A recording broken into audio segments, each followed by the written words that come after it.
سلام دوستان، خوش اومدید به یه ویدیو دیگه از چنل سزا تیوی. امروز قراره 10 تا از خطرناکترین حیوانات جهان رو با هم ببینیم. فقط قبلش اگه هنوز توی چنل ساب نکردید 10 ثانیه برای حمایت از من وقت بذارید و چنل رو ساب کنید. خب بدون اتلاف وقت بریم واسه ویدیو.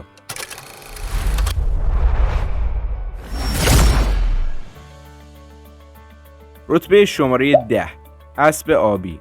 اسب آبی بسیار جانور پرخاشگریه و حساسیت زیادی روی قلمرو خودش داره. سرعت اسب آبی معادل سرعت انسانه و اگر احساس خطر بکنه به راحتی میتونه اون رو از پا در بیاره. اونا 16 روز از شبانه روز رو توی آب سپری میکنن و فقط برای غذا خوردن از آب خارج میشن. اسب‌های آبی معمولا بین 1000 تا 3000 کیلوگرم وزن دارن و روزانه 40 کیلوگرم علف میخورن. زیستگاه اصلی این حیوان هم در آفریقا است و در سال جون 500 نفر رو میگیره. رتبه شماره 9: کرم‌های نواری. این کرمی که از کشنده ترین موجودات زنده جهانه و همچنین این کرم عفونتی به نام سیستیسرکوزیس ایجاد میکنه که مبتلایان به این عفونت ممکنه برآمدگی سفتی در زیر پوستشون احساس کنن که حدود 1 یا 2 سانتی متر طول داره. همچنین این عفونت از مصرف گوشت خام یا نیمه پخته خوک هم منتقل میشه و این عفونت نوعی مرگ خاموشه که ممکنه تا هفته خودش رو نشون نده. کرم‌های نواری زیستگاه مشخصی ندارن و همه جا وجود دارن و در سال جان 700 نفر رو هم میگیرن. رتبه شماره 8: تمساح‌ها. خب همونطور که از ظاهر تمساح‌ها مشخصه، حیوانات خطرناکی هستن و وقتی به اونها نگاه میکنید شبیه دایناسوریه که تبدیل به خزنده شده. تمساح‌ها 27 گونه‌های مختلف داره ولی 7 گونه اون به شدت برای انسان خطرناکه که تمساح رودنی خطرناکترین گونه این جانوره و زیستگاه‌های تمساح هم در استرالیا، آسیا، آفریقا و آمریکاست و اونها در سال جون 1000 نفر رو میگیرن. رتبه شماره 7: کرم آسکاریس. آسکاریس انگلیه که در روده کوچیک ایجاد عفونت میکنه. راههای انتقال این عفونت هم با خوردن تخم پرندگانی که به اون آلوده هستن و علاوه بر اون اگر دست شما آلوده باشه و اون رو توی دهانتون قرار بدید یا مواد خامی مصرف کنید که درست پخته نباشه، احتمال ابتلا به این عفونت در شما بالاست. این کرم‌ها هم مانند کرم‌های نواری زیستگاه‌های مشخصی ندارن و در همه جا ممکنه پیدا بشن. این کرم‌ها در سال جان 2500 نفر رو میگیرن. رتبه شماره 6: پشه‌ای به نام ستسی. بیا قرش بده سکسی. نیش این پشه برای انسان بسیار مضره و باعث ایجاد بیماری به نام تریپاتوزومیاز میشه که به این بیماری خواب هم میگن که با تب و سردرد شروع میشه و بیمار مبتلا به این بیماری تا چند هفته با این علائم درگیره. در مرحله دوم این بیماری خستگی و ضعف شدید به اون اضافه میشه که اگر درمان زود صورت نگیره باعث میشه بیمار در نهایت از دنیا بره. زیستگاه این جانور در آفریقا است و در سال جون 10,000 نفر رو میگیره.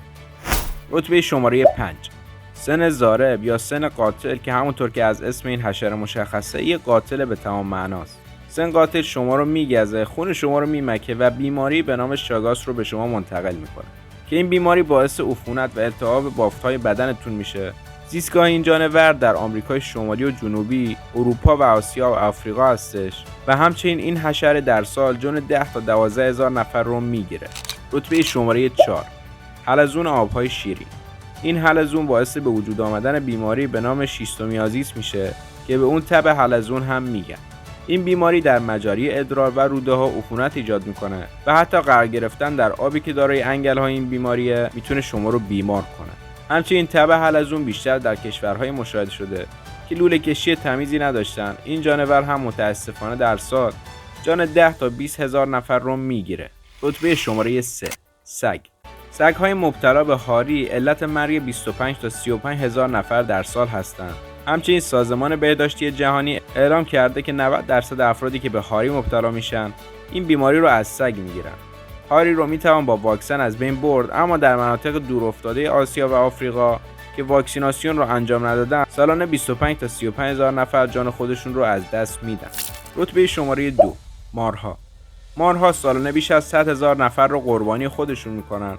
مارها بین 600 تا 3000 گونه سمی دارن و گونه از سمی‌ترین مارهای دنیا در مناطق حاشیه‌ای روستا زندگی میکنه و همین باعث میشه که تعداد تلفات بالا بره چون دسترسی به پازر و خدمات رسانی در این مناطق کمی دشواره.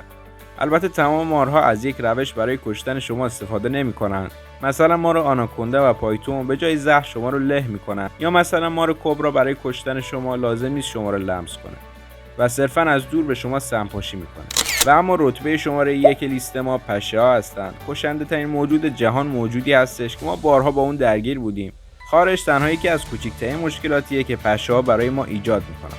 اونها بزرگترین ناقل‌های بیماری در جهان هستند و میتونن به راحتی بیماری‌های همچون زیکا، مالاریا، تب دنگی و تب زرد و انواع بیماری‌های دیگر رو منتقل کنن که اکثر این بیماری‌ها میتونن کشنده باشن. خب دوستان، به پایان این ویدیو رسیدیم. مرسی که تا آخر تماشا کردید. اگر از این ویدیو خوشتون اومد ویدیو رو لایک کنید و چنل رو سابسکرایب کنید و زنگوله بغلش هم تپ کنید که به محض اینکه ویدیو جدید گذاشتم خود یوتیوب شما رو باخبر کنه. مواظب خودتون باشید و تا درودی دیگر، بدرود.